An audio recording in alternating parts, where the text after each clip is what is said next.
Healthy eyes, clear vision, bright future. Good afternoon, Lagos. And with that quote, yes, of course, unknown, by an unknown wise man, I want to say welcome back to another informative episode of Eyes on the Road. My name is Akan Hussein, and today we have a very important topic lined up. And of course, this is in response to a listener's request. For those of you who watched or listened in last week, yes, a listener. The guy from Mowe, yes, if I got that correctly, he spoke about us giving him more information or giving listeners more information about pterygium. So today we are going to be focusing searchlight, or rather our lights on pterygium. So pterygium, what is pterygium? That name sounds very so of course Dr. Priscilia Imade is going to be shedding light on that, but I did a bit of research, and pterygium, also known as surfer's eye. What was that? It's a condition that affects the eyes and can cause discomfort and vision problems. So, ladies and gentlemen, boys and girls, mommies and daddies, join us as we delve into what pterygium is, what causes it, what the risk factors are, how to treat this, and is there any way we can prevent this? So, ladies and gentlemen, officially let us welcome Dr. Priscilia Imade, Doctor of Optometry with a PhD in Optometry, with a PhD in Public Health. Okay, let's not get that twisted, okay? And she is also the CEO at Modern Eye Clinic on Molly, Uchudibaja, Lagos, and our in-house eye doctor. Last week, we received a request from one of our listeners, and that's why we are looking at pterygium. Welcome, doctor. Thank you very much, Akan.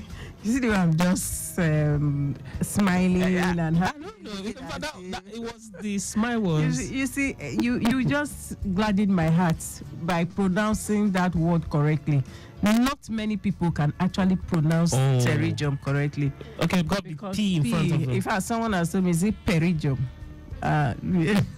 They call it in different ways, but you just pronounced it like an optometrist. Oh wow. Okay. Anyway, the more reason I named you my associate optometrist. So thank you very much. Good afternoon to all our listeners. I'm always excited to be here because this microphone gives me the privilege, the opportunity, to educate you about your eye health. I feel happy, I feel fulfilled anytime I talk to people about their eye health. I have one. I have at home. Okay. I have in the office. I have everywhere I go. Okay, great. Moving on. You see, the best thing that can happen to anybody is, the gift of sight, the gift of life, and the ability to transmit knowledge. Yes. So I feel very fulfilled. I feel very happy that I'm able to tell everyone that cares to listen about how they can take care of their eyes, whether on radio, on TV, through written media, and even through my book. It's part of the reason I had to do that. So if you cannot listen to me on radio, go and buy the book and read it so that you will know more about your eyes. Please. And for the listener that called in last week, yes, today is your day. We are treating your topic, pterygium. So I hope you will call in 080-991-20777 or 091-538-77127.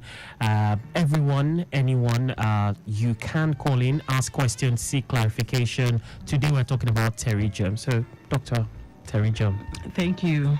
So when we say pterygium simply refers to, or it means a growth. A growth on the outer parts of the eye, more often than not on the whitish part of the eye, at the points between either your nose, we'll call it the inner canthus now. Okay, I'm trying to say the point of the eye that is closest to your nose, to the black part, or your limb, or the black of the eye is the one we call the iris. So the junction between the black and the white is what we call the limbus. All these big names, you don't need them. But we are just saying that pterygium is a growth between that space. Yes. The space between the black and the white of your eyes towards your nose, and the space between the black of your eyes towards the ear You know, if we look at a lateral view, or okay, let's look at forward view of the eye. You see that the eye, there is a space between your upper eyelid and the lower eyelid. Once you open your eye, that space, you see the black is at the center. Yes. Now there's a white space all round. If you open your eye normally, yes, the white space towards your left hand side and the white right space towards your right or towards your nose side of the same eye, sometimes you can find a growth on that portion of the eye. This growth most time is like a wedge. That's what we are calling pterygium. Pterygium is not cancerous, though it is a growth. It is not cancer. It cannot be cancerous, and it is not cataract. Some people mistake pterygium for cataract. They say, doctor, I have a cataract in my eye, and they say I should come and operate it. So pterygium, you can see it externally. It's always on the external part. It's always on the front part of your eyes. And how you know that it's pterygium is that it will be growing like a wedge, like a triangle. This particular situation you just described, I think I see it a lot on people. Yes. Like I see, at least today, almost everybody in this Nigeria, in any country where you have hot weather, almost everywhere the sun is really hot, almost everybody, like 80 to 90% of people will have it. But the degree now is what differs. Okay. There are some times when it's not so much. Maybe it's just starting to develop. We call it something like a pinguecula. But when it's really, really much, although they are not exactly the same, but most people will have that pinguecula. But pterygium, because there are so many factors, that can make people to have it, as we are going to discuss more on this program. But if you look at, let's say, Lagosians or Nigerians, you will find it more among a certain group of people that we are going to talk about. Right. Almost everybody have it, so that's why we must know about it and how to take care of it so that it doesn't really affect our vision. Great. All right, let's take a quick look at the roads at this time. So I told you about the PWD axis where, of course, the return journey was still looking good. Bolade Oshodi Junction in was Ladipo Shogunle, PWD Airport, down to National, all good. Aside slight delays along that corridor. National to Ajay Farm through Ikeja overpass bridge still in order. Ajay Farm to Cement, Sule Junction all in good shape. The stretch of the return journey from Cement to Lezik, a good one. Likewise, movement from Sule to Lezik all the way through to Ajay Farm, Ikeja along National Airport U-turn, PWD Shogule, all good aside bus stop delays. Of course, for those of you coming in via the Third Mainland Bridge, great news. Yes, the bridge is finally opened for movement, and but please, as much as possible, this is not license for you. Third Mainland Bridge today. You know there was an accident that happened. You see, involving 3 cars because the road now is express. Yes, they are just driving anyhow. So this is not enough license. Careful, it's not a for license you to overspeed. So please, as much as possible, let's take it easy on the road. All right, back to you, Doctor. Yes, so we are discussing pterygium, and we have said pterygium is a growth, an external growth on the eye, and quite a number of things can make pterygium accumulate on your eye. Sometimes waste products, debris, collagen, protein deposits, they just accumulate on the eye, and before you know it, they form a bulk of a mass on the eye, and when it really becomes heat. You mentioned heat. Now you're talking dust and other things. Yes, because where you have a lot of sun, you will have dust. You will have things. There are a number of factors: wind, dust, smoke. So many of them. Let's take it one by one. Okay. So what are the causes? Number one, exposure to sunlight. Sunlight is a major cause. For some reason, we just discovered that the light emitted from the sun could make your eye, develop pterygium. UV rays, infrared rays, even these dangerous rays that is being emitted from your laptop, your phone, and all your display units too, can also aggravate or cause pterygium. Outdoor activities, especially, like I said, those in warm climates, sunny, windy environments, anywhere there is dust, there is dirt everything. So over time, the eye is exposed. The eye is an exposed organ. So if you go through a dusty place, there's a tendency that some of them can impinge on the eye surface. And over time, these things can just, accumulate and cause some of these problems that we are talking about. Exposures too to things like pollen, sand, smoke, wind, just environmental factors. Those are some of the things. And then pterygium too can be inherited. Some people are just predisposed to it by virtue of genetics. It can also occur with increase in age, because as you are increasing in age too, the ability of your eye to really clean itself can also reduce. And then as you are also accumulating cholesterol and so many other things in the body, they also get accumulated on your eye surface, because the eye is part of the eye, it's part of your body. So before you know it, a pterygium too can also occur. But children cannot develop pterygium. If you find a child with pterygium, that means there's something really, really wrong. Pterygium actually is a problem that occurs as one advances in age. As you are using your eyes, you are exposing your eye to dangerous substances. From what age? Most time we find it in adults from 18. People who are exposed and then who have maybe like a risk factor, predisposition, maybe through genetics. But more often than not, you will find pterygium from the age of 40. Coming up in someone's eye. So if you find it below that age, it means something is really, really wrong. Because the more you use your eyes, the more your eye is exposed, that's when you actually find this pterygium growing on the eye surface. But doctor, I picked up something earlier. You said it's not cancerous. So what does this pterygium, does this growth have any effect on eyesight? Yes, it does. We are just coming to that. Okay. Yes, it can affect the way you see. Number one, cosmetically. Okay. For many people, once there's pterygium on the eye, they feel it has reduced their beauty or their handsomeness. I've had patients tell me that, oh, doctor, this thing in my eye is making me look ugly. Can I remove it? So for cosmetic reasons, people, don't really like pterygium. Two, when the pterygium really advances and then grows into the black of the eye, because this pterygium, for it will start on the whitish parts, away from the black of the eye. But as it is advancing, it will now be going towards the black of the eye. And the growth is like a triangular form. The apex will always be towards the black of the eye. So as it is accumulating, it can grow into what we call the cornea. The cornea is a transparent membrane that helps us with refraction. Refracts about 40 to 45 diopters of light into the eye that makes us to see.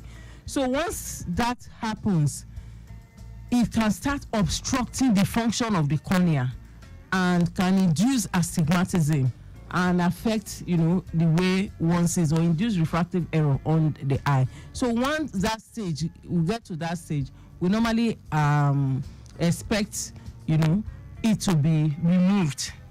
So it's just like, it's not a major surgery. You do it that same day, you go home. Okay. The ophthalmologist will just like scratch it off and but the problem is that when you scratch it off, it can also regrow. We'll come to that later. Okay. So it can affect your vision if it progresses onto the cornea. And then when it is inflamed, it can actually make you feel uncomfortable. Number one, the eye can be red. It can give you some symptoms. For example, if you have an inflamed pterygium, when you are blinking, you will feel like there is sand inside your eyes, or like there is foreign body, as if maybe you have stones, or you have things. Usually when you blink, your blink is supposed to be smooth. You will not feel that your blinking is no longer smooth, and when you blink, you now feel like there's something in your eye, and then sometimes you want to scratch it off. You want to rinse it. Some people say, okay, I try to use water to rinse it away. You just have that discomfort. And then the eye can become red as well. The inflammation can result in redness. The scratching too that can accompany that can also result in redness. And sometimes too, once it's infected, you can have discharges coming out from the eye. So irritations and discomforts are the major hallmarks of pterygium. And people who have pterygium usually. Okay, we seem to. Okay, we're opening up the phone lines, and this is a very interesting topic. 080-991-20777. If you have any question, for now we cannot receive WhatsApp messages, so WhatsApp is out of it. For now, we're working on that.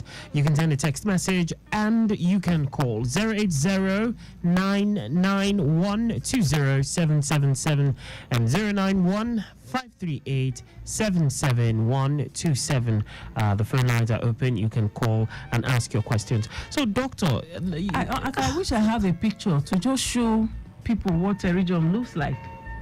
I'm sure everyone has seen this particular condition you're talking about. Oh, we have a call. Hello. Hello.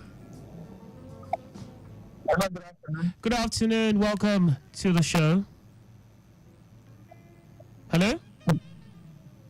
Hello? I hope Okay, we that's lost our that. away caller that said the topic. I think the voice sounded like Okay, so do call back 080-991-20777 or 091-538-77127. We're talking pterygium. Yes. Let's look at risk factors. For people or children nowadays who are always exposed to digital display units, later on in life, these are part of the things that can creep up because of prolonged exposure to UV rays, infrared rays. So how pterygium can start developing. How long is Pterygium can too take much? a long time. How It long can is take too much, 5 to doctor? 10 years to develop on the eye. Okay, wait.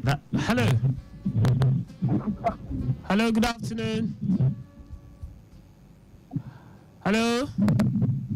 Hello, good afternoon. Yeah, good afternoon. Your name and location, please. Yeah, good afternoon. This is Funshaw speaking. Funshaw, from where? Yes, I have a question. Okay. Okay, and I'm a boat driver, Okay. like Uber driver. Okay. So what happened is, if the wall in my room is white, how I detect this is that if I face my wall, I see like cobwebs. So I want to concentrate on it. I see like cobwebs, something like cobwebs. Okay. On my visualization, I see cobwebs on the wall. Okay. I don't know if it's a problem, if it's something that can be rectified. Right. So the doctor is asking you a question. How old are you? I'm 41. Okay. All right. Thank you very much for calling, Funshaw.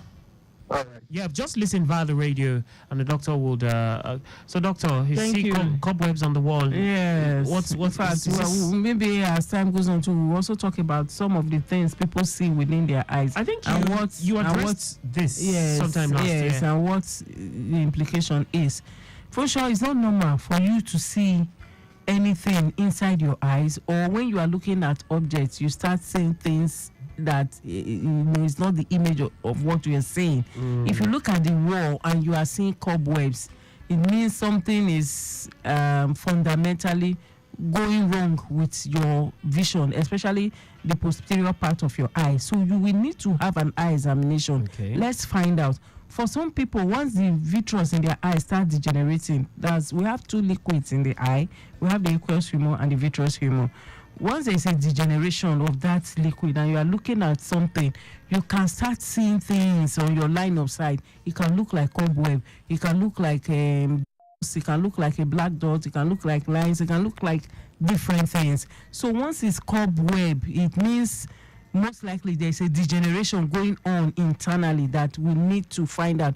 We need to investigate. So anytime it crosses your line of sight, you're going to see it and then you interpret it as cobweb. It's not actually cobweb, but that's the interpretation of what you are saying. For some people too, once their retina want to detach or there's something happening, they can start seeing flashes of light, cobwebs, all kind of funny things. So it's good. You're 41. It's good for you to come and have your eyes checked. Let's find out what is happening, because there's no cobweb within your eyes and you are not supposed to see cobweb when you are looking at things. All right. So yes, okay. We're looking at risk factors that can predispose people to pterygium. So if you find out for some youths, for some adolescents, for some teenagers, they will use their youthful age to concentrate and look at digital display units. By the time they are not getting to 40, 41, 45, pterygium would have, developed on the eye because of repeated exposure to infrared, UV, and all kinds of dangerous rays. So that's a risk factor. Then people who are always under the sun, especially vendors. Here we believe in open market. And then everybody, every day you go to and sit under the sun. Some even sit under high tension electricity wires. Some are always inside dusty place by the bus stop. You will see people by the bus stop every day frying bole, roasting. The smoke from the bole every day is impinging on the eye. Then the dust from the environment too is impinging. All these things, by the time you do it repeatedly, cumulatively, pterygium will start forming. Well, people like that now, we know there's a survival factor. They have to survive.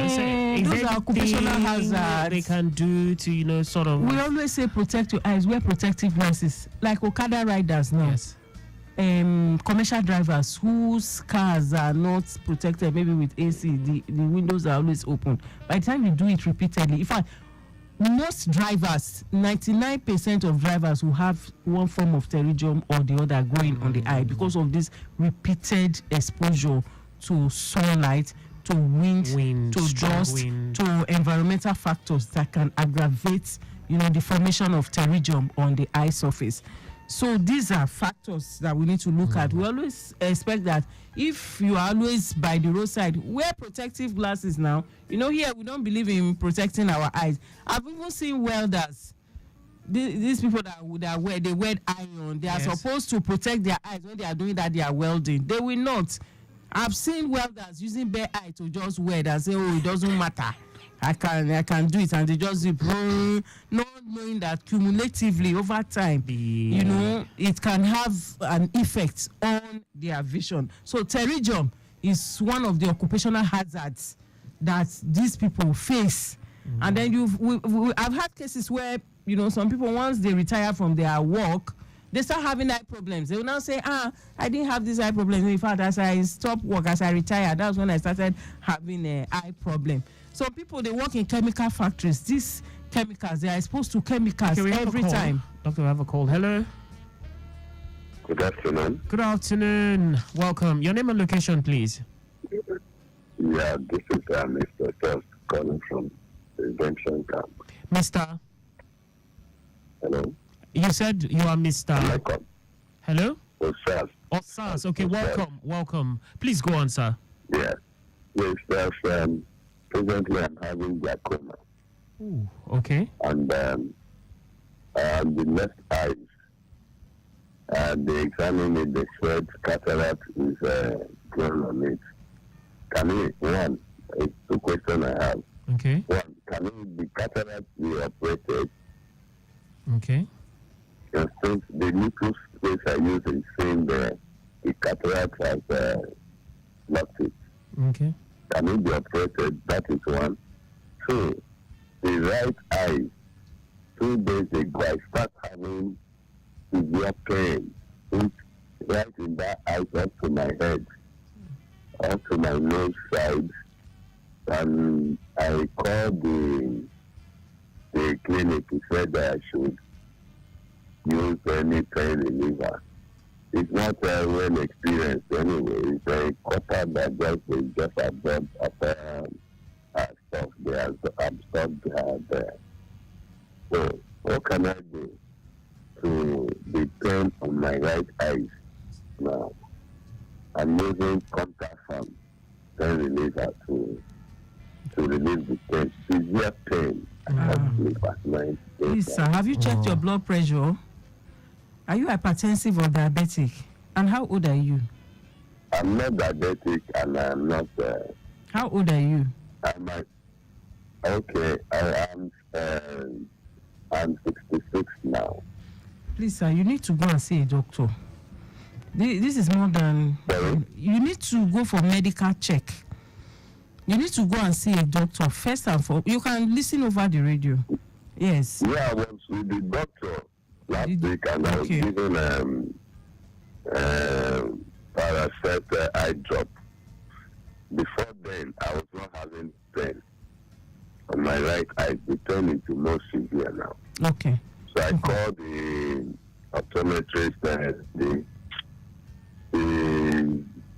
their machine for the to use in examining the eyes is bad. They send it for repair. Oh. I don't know what to do. Okay. All right. So, doctor. Thank you very much. Yes, I would advise him if you can come to our clinic, you can come. We will examine you. It's possible there because you talked about cataract and glaucoma now. Sometimes when there's acute angle closure glaucoma, it can result in this severe pain that you are talking about, unbearable pain, and you will need immediate attention. So what I would advise is, please, if there's a better eye clinic around you there, you can go. Otherwise, you can come to us here in Lagos. We will examine you and then advise you on what to do. And then when there's cataract and glaucoma, those two, they are like can be Siamese twins. Yes, most times ophthalmologists are careful in doing such operations because sometimes you operate the cataract and the prognosis is still not good because the glaucoma has already, affected the eye. So before a surgery can be done, a good assessment would have to be carried out, and then you'll be told the pros and cons. We'll now look at the best options and ways around it. But this one that you say you are feeling pain now, it's an indication that something is really happening in the eye. I will advise you to just go for an eye evaluation. If your hospital is not working, go to another hospital. Okay? All right, doctor, we have run out of time. I wish we could go on and on, but doctor, I don't know. Is it possible we have a part 2 of this show? Is that possible? Of this, okay, yeah, because we have run out of time. Well, okay, because we don't talk about. In fact, seriously, we can continue next week. And so we'll have a second installment of the show. Okay. Yes, because we are out of time. Ladies and gentlemen, ensuring no one loses their sight is why we diligently present the show every Thursday. We value your feedback on the topics discussed to better serve you. Please continue to share your thoughts. Feel free to revisit the episodes at your convenience via our YouTube channel. Just go to Traffic Radio 961. And of course, Dr. Priscilia Imade, thank you so much for always, coming around and helping us shed light, giving us knowledge, because knowledge is power. Dr. Priscilia Imade, OD, MSc, PhD in Public Health, is a consultant optometrist at Modern Eye Care Foundation, and the address is at plot 16 to 18 Ogunusi Road, opposite Omoli Estate Phase 1 by Akiode Bus Stop, Ojudubaja. And you can reach her on 080-3333-6672. That is 080-3333-6672. On behalf of the production team led by Micah Anrocha, with assistance from John Laia and Jola Olua, and our executive producer Tayo Akonle, I am Akan Usen. Remember to prioritize the health of your eyes. See you next week. Bye for now.